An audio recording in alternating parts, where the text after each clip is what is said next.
Professor, boa noite. Meu nome é Henrique, eu faço parte do grupo do Juan e do Lucas Carregal.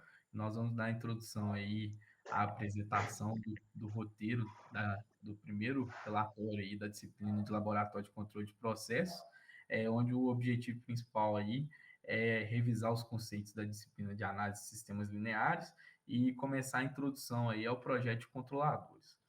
Então, conforme propõe o roteiro da prática, este é o circuito base aí para o desenvolvimento das atividades propostas, e esse circuito vai ser utilizado ao longo do semestre aí para a gente retomar esses conceitos, né, e dar início no projeto aí dos controladores. A partir desse circuito aqui, a gente aplicou as leis de circuito elétricos lá que a gente aprendeu nos semestres anteriores, né? Então a gente utilizou a lei de Kirchhoff das tensões nesse circuito para a gente obter uma expressão que determinasse esse circuito. O intuito final aí é chegar numa função de transferência para o circuito. Então, aplicando lei de Kirchhoff das tensões aí, a gente tem essa equação, a gente obtém essa equação 1, né? Então, a tensão, a lei de Kirchhoff funciona da seguinte forma: a tensão da fonte menos a tensão nesse nó, dividido pela resistência, ela dá a corrente desse ramo aqui, escrito em funções das tensões. E assim foi feito, tanto para esse ramo do capacitor, quanto para o ramo da direita aqui, que tem esse resistor e também esse capacitor. Então, com isso a gente escreve aí a equação do circuito, função da lei de Kirchhoff das tensões no domínio do tempo, e aí convertendo essa equação para o domínio de Laplace, a gente obtém essa equação 1.A. A partir disso, a gente também pode utilizar uma segunda equação, que é essa equação 2 aí, que a gente sabe que a corrente que flui por um capacitor é dada por essa expressão, que é basicamente a derivada da tensão no tempo vezes a capacitância do elemento. Então, analisando esse ramo aqui, eu tenho que a corrente que flui por ele pode ser dada tanto dessa forma, quanto também utilizando as tensões ali, né?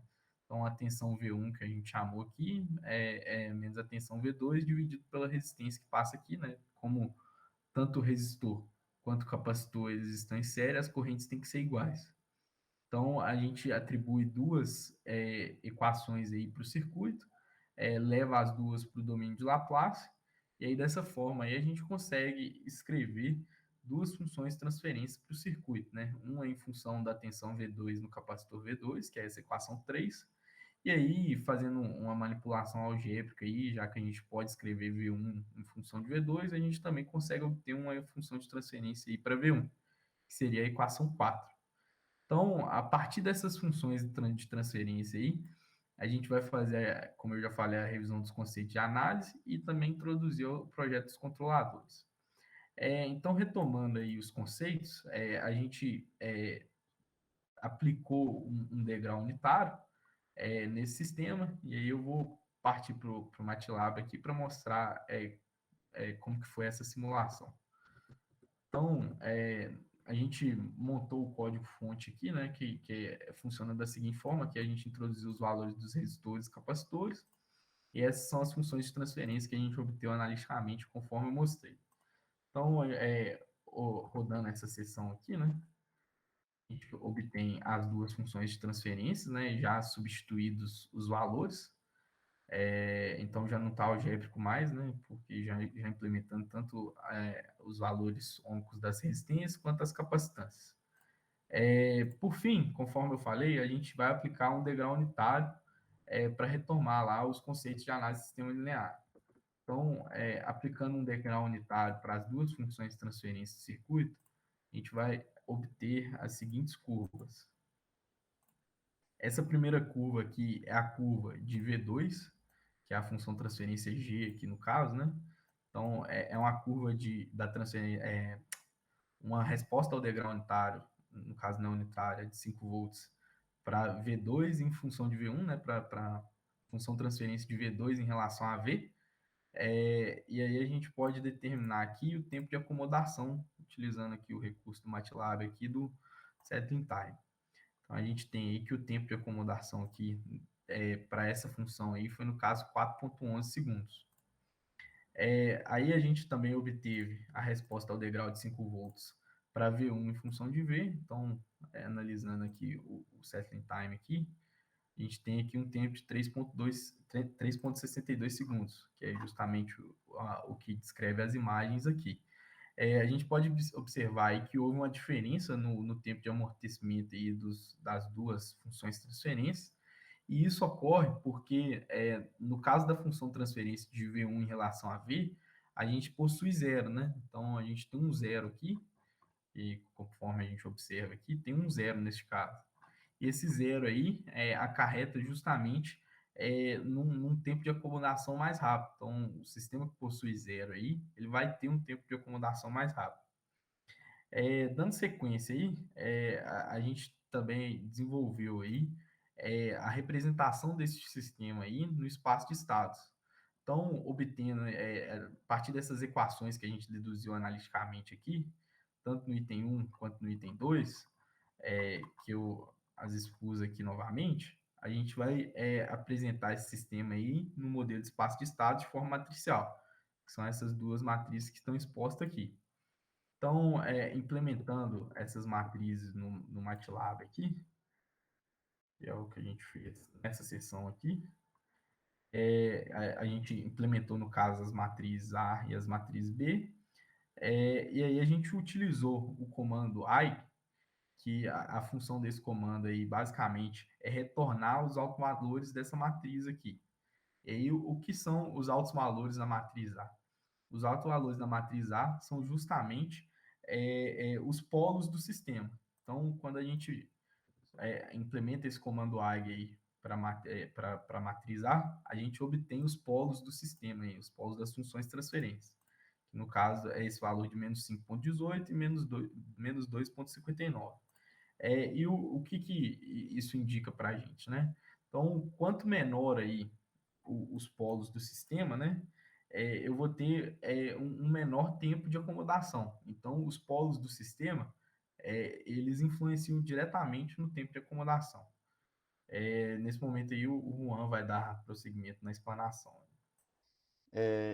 Então, foi solicitado na questão 5 que a gente obtivesse a resposta em frequência do sistema, né? Então, para isso, a gente utilizou a função de transferência do item 1 e plotamos o diagrama de Bode para essa. Então, no caso da função da G2, né, que seria V1 sobre V, que a gente chamou no nosso código, a gente tem essa função de transferência como foi apresentado pelo Henrique. O diagrama de Bode dela pode ser visto abaixo. A gente sabe que esse sistema possui um zero e dois polos. Um zero um zero em menos 2,59 e um polo em menos 6,79 e em menos 0,99, os polos em malha aberta. O que a gente pode analisar no diagrama de Bode a partir disso? Como a gente tem dois polos e um zero, a fase, a gente sabe que o polo contribui em menos 90 e o zero em mais 90. A gente tem dois polos e um zero. Então, a gente vai ter uma defasagem final ali em menos 90, como a gente pode ver aqui no diagrama de Bode, a parte da fase. E para a magnitude, a gente sabe que quando o sistema encontra um polo, ele vai atenuar 20 dB por década, quando encontra um zero, vai aumentar 20 dB por década. A gente tem dois polos e um zero, a taxa de decaimento para altas frequências vai ser menos 20 dB por década. A gente pode ver a inclinação negativa aqui do gráfico. E essa variação aqui é porque ele encontra um polo, depois encontra um zero, depois encontra outro polo. Então, ela tem esse decaimento um pouco mais suave aqui. Eu plotei o diagrama de Bode também do sistema em malha fechada. Por quê? Para a gente conseguir analisar a frequência de corte. Então, a frequência de corte, a gente sabe que é aquela frequência em que a magnitude atenua 3 dB do caso onde a frequência é zero. Né? Então, essa frequência, onde tiver menos 3 dB da inicial, é a frequência de corte. Plotei o diagrama de Bode e eu analisei, vou colocar no MATLAB também daqui a pouco, para a gente observar esse ponto em que fica menos 3 dB e deu em 2,37 radianos por segundo a frequência de corte. A gente sabe que a frequência também, a banda passante, é a frequência, são as frequências anteriores a essa frequência de corte, né? Então, até 2,37 radianos por segundo, seria a banda passante do nosso sistema. Já para G1, que seria V2 sobre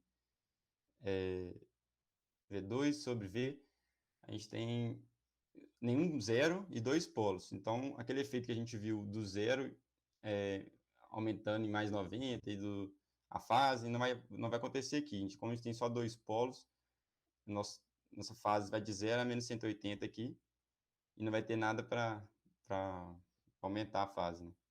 Para contribuir positivamente com a fase. E já na magnitude, mesma coisa. Como a gente tem dois polos, cada polo ele atenua menos 20 dB por 20 dB por década, no caso, né? Menos 20 dB por década. E como a gente tem dois polos, a taxa de decaimento vai ser menos 40 dB por década.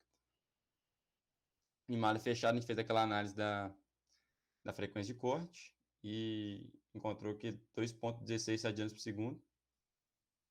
Da mesma forma que a gente fez anteriormente, eu vou plotar aqui no MATLAB agora. Eu usei o comando margem, que aí ele já me dá também alguns outros parâmetros, além só do diagrama de Bode, né? Os ganhos de margem, fase. Vou guardar um minutinho para ele plotar.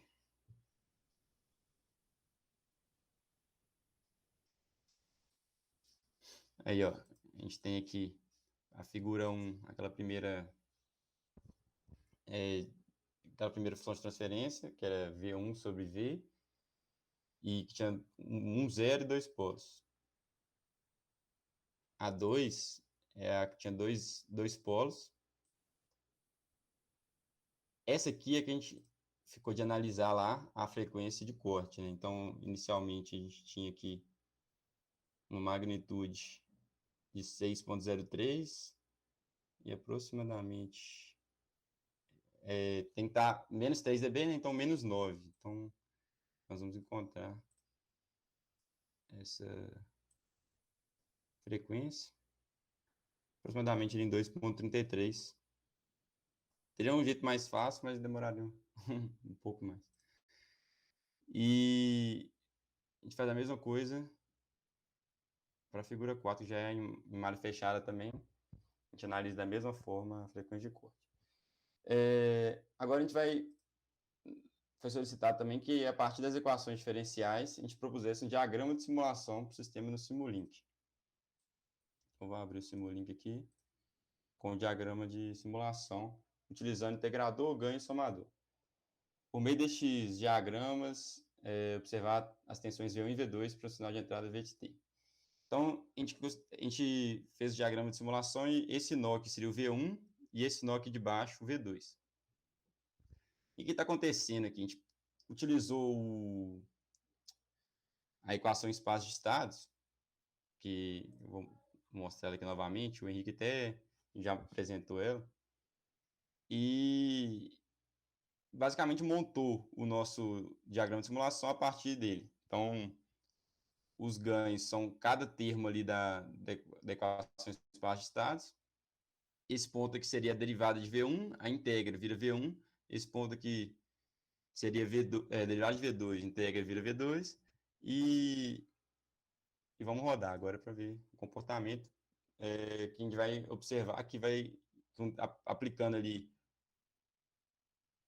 Peraí que eu tenho um outro parâmetro interferindo aqui do outro circuito.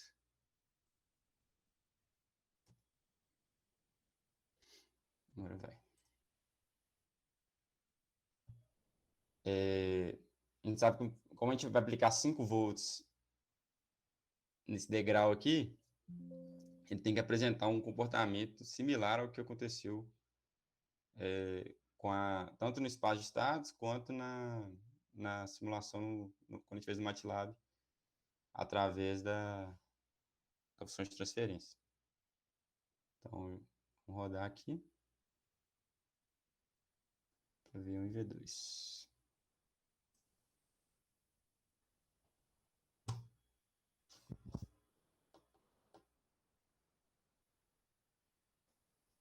Aí o tempo que está muito curto.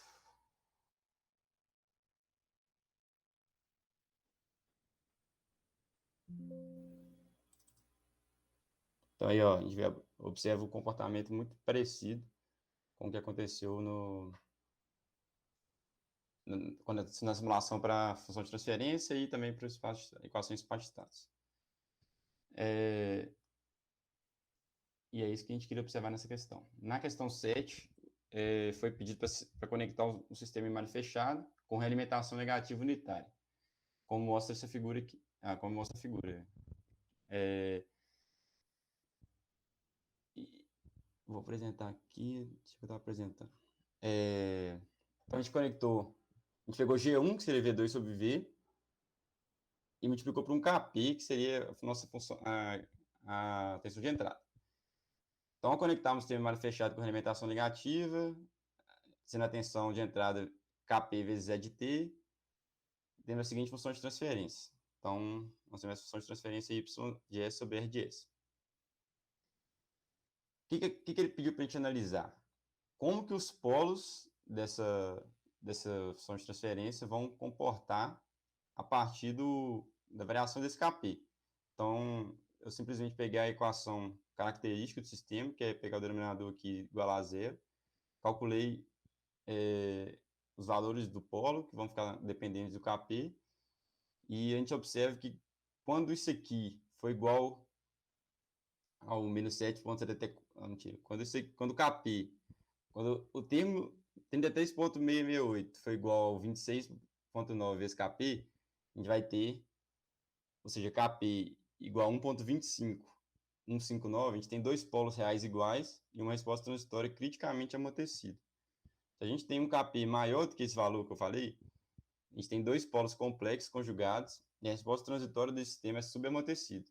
Se a gente tem um Kp menor do que esse valor, a gente tem dois polos reais distintos e a resposta transitória do sistema será superamortecida. Boa noite, professor. Eu sou o Lucas. Eu vou dar prosseguimento aqui ao relatório. Então, dando seguimento à análise do Juan, dos polos, agora, a fim de analisar o erro de regime estacionário e a influência, na verdade, a fim de analisar como que os polos e o dependente de Kp interferem tanto na frequência natural quanto no fator de amortecimento, a gente precisa primeiramente calcular os valores de W, né, Wn, frequência natural, e zeta. E como que a gente faz isso? A gente pega aquela mesma equação que o Juan, a equação que o Juan determinou para os polos, né, para os nossos polos de malha fechada, e compara com a equação que a gente já tem dos polos dos polos de uma equação de um sistema de segunda ordem. Aí, comparando aqui, a gente percebe que esse termo, que está multiplicado por S elevado a 1, ele seria igual ao 7,78 aqui, ó. Então, a gente sabe que 7,78 seria igual a 2 vezes zeta vezes Wn. E que o nosso Wn ao quadrado ele seria igual a esse termo aqui, que seria 6,73 mais 6,73 vezes Kp. Então, igualando primeiramente essa parcela com o Wn ao quadrado, a gente consegue obter uma expressão para o nosso Wn, que seria de Wn, aí tira a raiz do lado de cá, o Wn nosso seria raiz de 6,73 mais 6,73 vezes Kp. Tendo a nossa frequência natural, agora, como a gente percebeu que o nosso zeta, a gente não encontra ele isolado, igual ao Wn. Então, a gente precisou calcular o Wn primeiro, para depois conseguir calcular o zeta. Então, aqui agora, igualando essa parcela da equação com o nosso S 7,78 aqui, a gente chega no seguinte valor de zeta. Isola o zeta aqui, divide por Wn, a gente chega que o nosso zeta é justamente esse valor aqui calculado. E o que a gente consegue perceber? A gente consegue perceber que o nosso Wn, a nossa frequência natural do sistema, ela é diretamente proporcional ao nosso Kp. Já o zeta, que é o coeficiente de amortecimento, ele é inversamente proporcional ao ganho Kp. E o que isso implica para a gente? que implica para a gente que quanto a gente aumenta o nosso KP, o nosso ganho, o WN vai aumentar, né, consequentemente. E isso, o que isso vai trazer para a gente? Vai trazer um tempo de acomodação menor, porque os nossos polos vão tender a ser mais negativos. Já quando a gente. Outra análise que a gente pode fazer é que o zeta aqui ele é inversamente proporcional ao Kp. Então, quanto maior o Kp, menor vai ser o nosso fator de amortecimento e, consequentemente, o nosso sobressinal vai ser maior. A partir, igual o Juan tinha analisado ali, quando ele fica criticamente amortecido, a gente passa a começar a ter um sobressinal. Quando a gente tem os polos reais negativos, né? Polos reais positivos, a gente não tem sobressinal, mas aí naquele ponto de inflexão lá, no lugar das raízes, onde a gente tem dois polos reais iguais, e eles passam a ser complexos conjugados, a gente passa a ter um sobressinal, que é justamente por causa do Kp, que diminui o nosso fator de amortecimento. Aí, passando agora para uma análise de erro no regime estacionário, o que a gente tem? A gente tem, para a resposta integral, ao degrau, a gente calcula o erro da seguinte forma: a gente pega o limite da nossa resposta, né, da nossa função de transferência realimentada, e como se trata de uma resposta ao degrau, a gente integra por S mais 1. Usa apenas um integrador. Aí, calculando o nosso erro aqui, fazendo o limite, a gente chega na seguinte expressão, que o nosso erro em regime estacionário para o ganho, para a entrada degrau, vai ser de 1 sobre 1 mais Kp. Então, o nosso erro em regime estacionário ele depende justamente do nosso ganho